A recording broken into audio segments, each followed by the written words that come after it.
प्रधानमंत्री नरेंद्र मोदी की केंद्र शासित प्रदेश लक्षद्वीप की यात्रा के बाद ये खूबसूरत आइलैंड दुनिया भर में चर्चे का विषय बना हुआ है।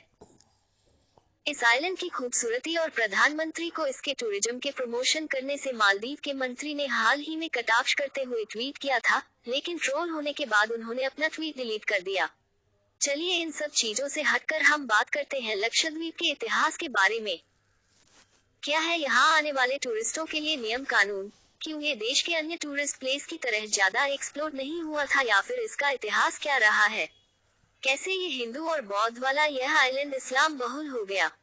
लक्षद्वीप का संस्कृत और मलयालम में अर्थ है एक लाख द्वीप। ये भारत का सबसे छोटा संघ राज्य है। यह एक द्वीप समूह है। इस 32 द्वीपों के क्षेत्र में 36 द्वीप हैं। लक्षद्वीप मुस्लिम बहुल राज्य है। यहाँ इनकी आबादी 96% है, लेकिन ये द्वीप पहले से इस्लाम बहुल नहीं था। यहाँ पर बौद्ध और हिंदू धर्म का प्रचलन था, लेकिन 631 बीसी में उबैदुल्लाह द्वारा इस्लाम पहुंचाया गया। इस द्वीप पर पहली बार इंसानों को अंतिम चेरा राजा चेरामन पेरुमल द्वारा बसाया गया था। इस द्वीप के सबसे पुराने और बसाए गए द्वीप में द्वीप अमनी, कल्पेनी, अंदरोत, कवरत्ती और अगत्ती हैं। 11वीं शताब्दी के दौरान द्वीप समूह पर अंतिम चोर राजाओं और उसके बाद कैनानोर के राजाओं का शासन था। लक्षद्वीप के बारे में एरिथ्रियन सागर के पेरिप्लस क्षेत्र का एक लेख है। इसके लेखक बारे में जानकारी नहीं है, लेकिन इसमें लिखे गए लेख और ईसा पूर्व 6ठी शताब्दी की बौद्ध जातक कथाओं में इस द्वीप के बारे उल्लेख किया गया है।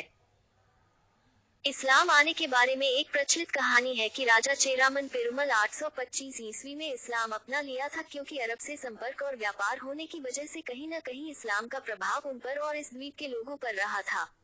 पुर्तगालियों के बाद अरक्कल के मुसलमान टीपू सुल्तान के साथ साथ अंग्रेजों का शासन रहा है। अंग्रेजों से आजादी के मिलने के बाद साल 1956 में भाषा के आधार पर इसे भारत के मद्रास प्रेसिडेंसी में मिला लिया गया। उसके बाद इसे केरल में शामिल किया गया। यहाँ पर आने से पहले आपको लक्षद्वीप टूरिज्म से परमिशन लेना होता है। कैश में लेन होता है, क्योंकि यहाँ पर इंटरनेट कनेक्टिविटी बहुत लिमिटेड है। बंगाराम आइलैंड को छोड़कर सभी द्वीपों पर शराब बैन है। लक्षद्वीप में भारत के राष्ट्रपति के द्वारा नियुक्त प्रशासक का शासन है।